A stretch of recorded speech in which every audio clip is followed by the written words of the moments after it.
Tonight, several developing stories as we come on the air. We have new reporting tonight in the deadly helicopter crash right onto a building in New York City. Authorities believe this is the video from right beforehand. And tonight, we now learn of the call from the pilot not long before, where he was going and why he was in the air in the middle of that windswept rain. Also tonight, the emotional moment on Capitol Hill today. Jon Stewart surrounded by first responders from 9/11. The horrific toll on their health, and Stewart slamming politicians who were no-shows. In Boston tonight, we have just learned how baseball legend David Ortiz is now doing after his second surgery, that emergency trip back to Boston. The face-off in Iowa tonight, President Trump and Joe Biden both campaigning there. What each said about the other today, it made immediate news. And tonight, the eye-opening new numbers, where the race stands if it's Trump versus Biden. The urgent manhunt, an off-duty deputy was shot in the head while waiting for his food, the surveillance, and what we've learned in this case tonight. The Golden State scare, Kevin Durant at that moment on the court. Will he play again? The major new headline involving the missing mother of 5, what prosecutors say was found in her home as her estranged husband and his girlfriend were in court today. And you'll remember that moment on the beaches of Normandy last week. You won't believe what's happened tonight. America strong. This is ABC World News Tonight with David Muir. Good evening, and it's great to have you with us here on a Tuesday night. And we begin tonight with major new developments after that deadly helicopter crash here in New York City. That crash landing right on top of that high rise tonight. News of the call the pilot made not long before. Investigators believe this video shows that helicopter diving and then climbing after taking off, flying in that rain and blinding fog. Moments later, crashing on top of this 54-story building. The helicopter engulfed in flames. You could see the smoke there rising from the building. Tonight, investigators have been on top of that building, combing through the wreckage, and this evening, what we've now learned about the pilot. ABC's Gio Benitez leading us off. Tonight, the view from above as NTSB investigators go through the wreckage 54 stories above Midtown Manhattan. They say they believe this video, captured minutes before the crash, is of the doomed chopper trying to maneuver through rain and fog. You can see the helicopter taking a dramatic dip, at one point even ascending higher than helicopters typically fly to get above the clouds. 11 minutes after takeoff, a crash landing on that skyscraper, sending up a plume of smoke as people scrambled downstairs to escape.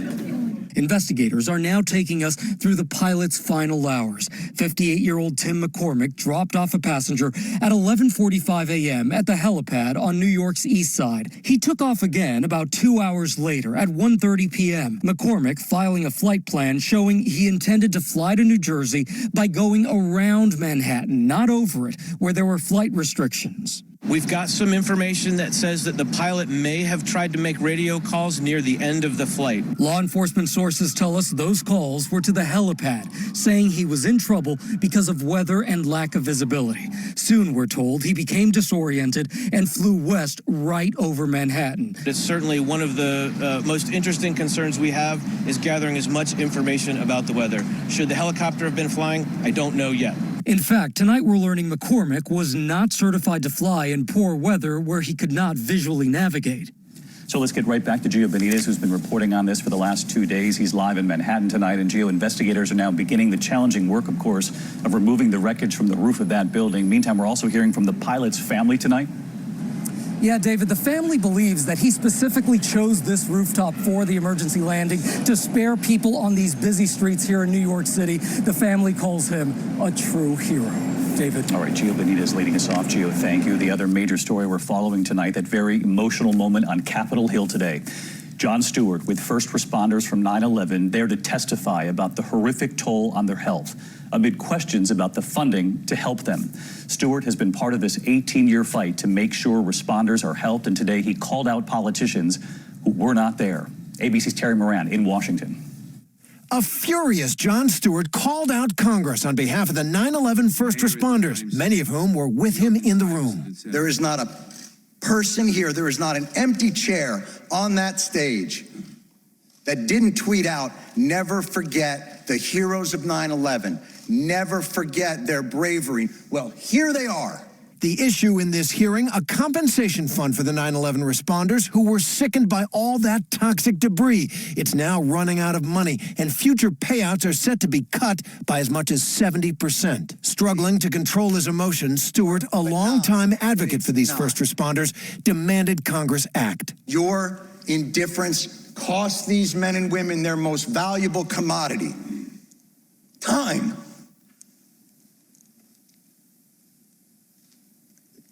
It's the one thing they're running out of. Luis Alvarez is facing his 69th chemotherapy treatment. We are all worried about our children and spouses and our families if we are not here. You all said you would never forget. Well, I'm here to make sure that you don't. As he closed, Jon Stewart also remembered what they did that day. They responded in 5 seconds. They did their jobs with courage, grace, tenacity, humility. 18 years later, do yours. Thank you. And Terry Moran with us live tonight. Terry, this was a very emotional scene, as we just all witnessed right there with you. Stewart surrounded by those first responders who were there for weeks and months after 9/11. It was emotional, David. One of the reasons, all those empty seats. Now, this was the full committee hearing room for the Judiciary Committee, 41 members, but it was a subcommittee hearing. 12 of the 14 members of that subcommittee showed up. But for Jon Stewart, it was all a metaphor for a broken system. David? Terry Moran in Washington. There is new reporting tonight about Red Sox legend David Ortiz tonight, flown to Boston for that emergency surgery. Tonight, a second surgery, and now word from his wife. The ABC's chief national affairs correspondent Tom Llamas is in Boston tonight. Tonight, David Ortiz on his feet, taking his first steps since being ambushed and shot. But he's not in the clear. His family saying he will have to spend several days inside the intensive care unit of a Boston hospital.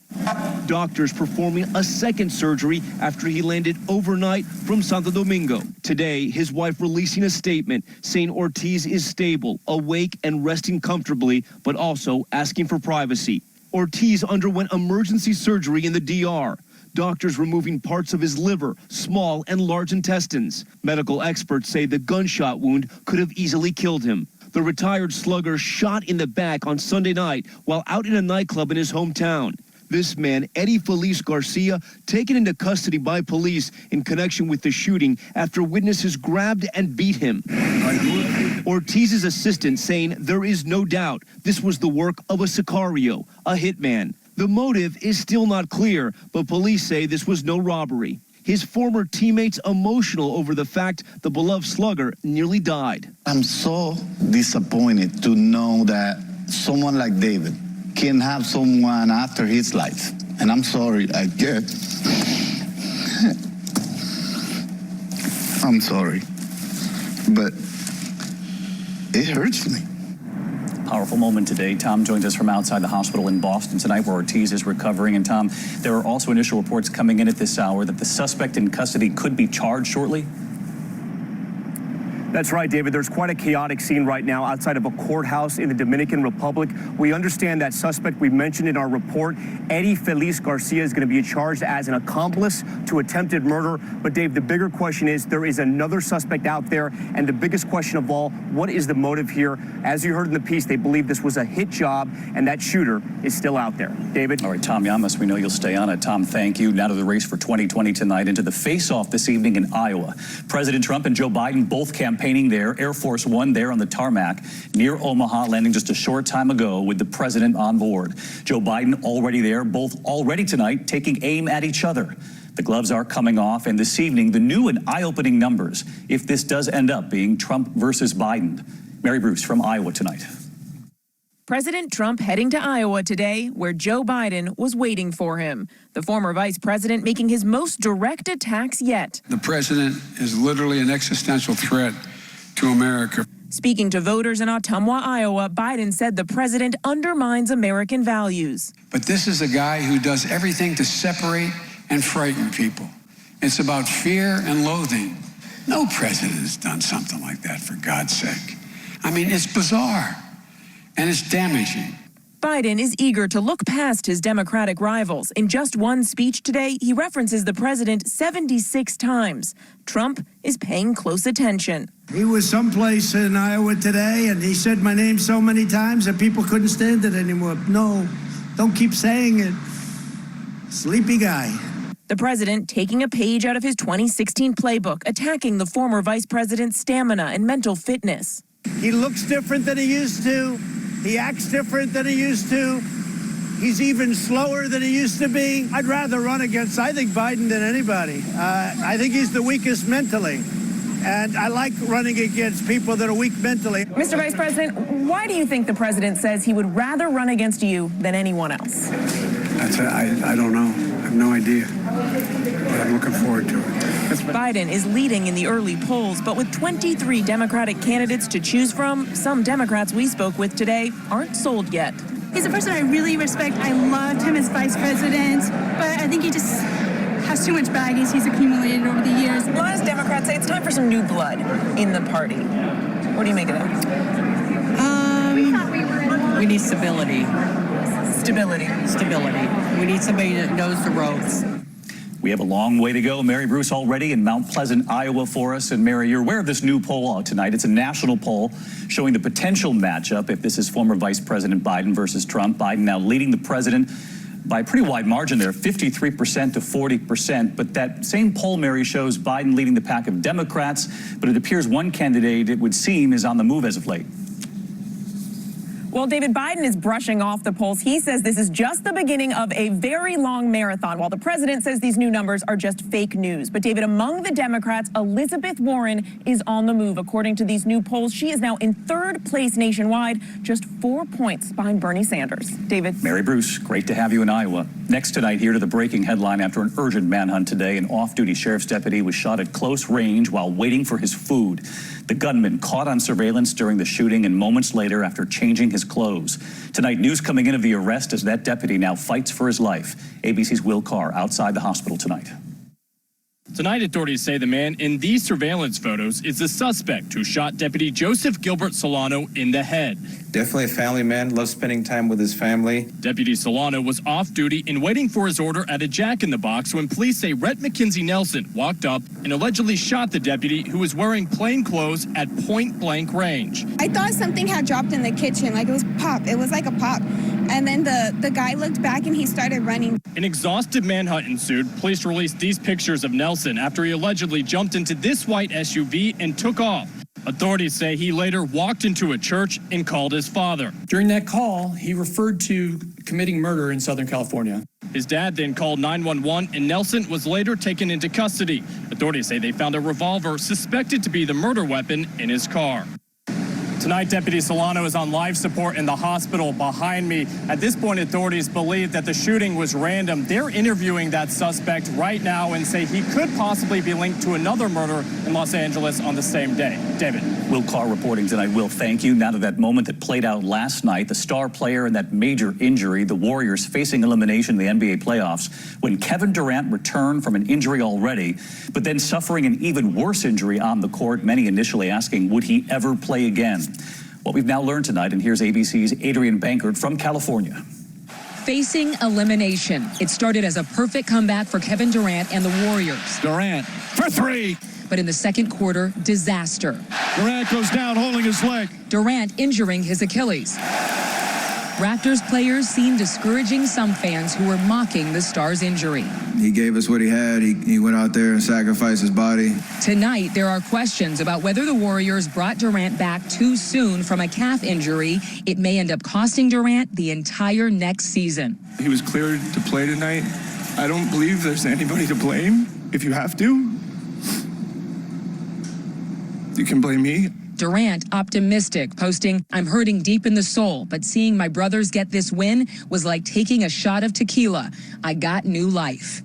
David, Steph Curry also talked about how hard it will be to regroup after such an emotional roller coaster. They'll have hometown advantage here in Oakland when they play Game 6 on Thursday. No doubt inspired to win it all for Durant.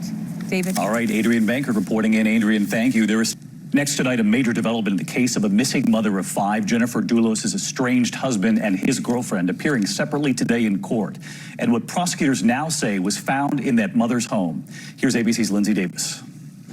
Tonight, the estranged husband of missing Connecticut mother Jennifer Doulos is out on bond, just hours after prosecutors reported what they say they found, along with her blood, in her kitchen. The defendant's DNA was found in a mixture on the faucet inside. It's been 18 days since the mother of 5 vanished. Today, Ortiz Doulos and his living girlfriend, Michelle Traconis, both entered pleas of not guilty. Your Honor, we entered not guilty pleas. Both are charged with tampering with evidence after police say on the day Jennifer Doulos went missing, a man matching Ortiz Doulos' description was seen on surveillance video dumping trash bags later found to contain Jennifer's blood. His attorney later telling us his client has an alibi, and he's now sorting through the facts. Rather than 30 bags being thrown out, I'm told there were perhaps 2. But even if there was just one bag that had blood of his estranged wife, who's now missing. Yep. Bad fact. That is an anomaly that I cannot yet account for. Doulos' attorney says his client says he did not kill his wife. Now, Doulos did make that $500,000 bond payment, surrendered his passport, and is now wearing a GPS monitoring device. David? Lindsay, thank you. 1 week to the index of other news tonight, and millions are already sweltering through a record-breaking heat wave in the West tonight. More than a dozen high-temperature records already broken. In California's Bay Area, the San Francisco airport hitting 100 degrees. There are heat alerts tonight stretching from Phoenix to Portland, Oregon.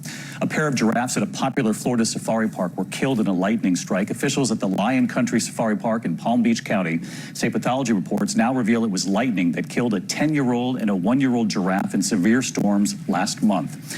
And a record-setting victory as the U.S. women's national soccer team attempts to defend the World Cup title. Team USA beating Thailand 13-0 in their opening match outside Paris. That's the biggest margin of victory ever. Forward Alex Morgan scoring 5 goals on her own. Go USA. Well, when I hear America Strong, the D-Day veteran we introduced you to last week here, and it turns out a family he never met back in the U.S. was watching, and they were profoundly moved.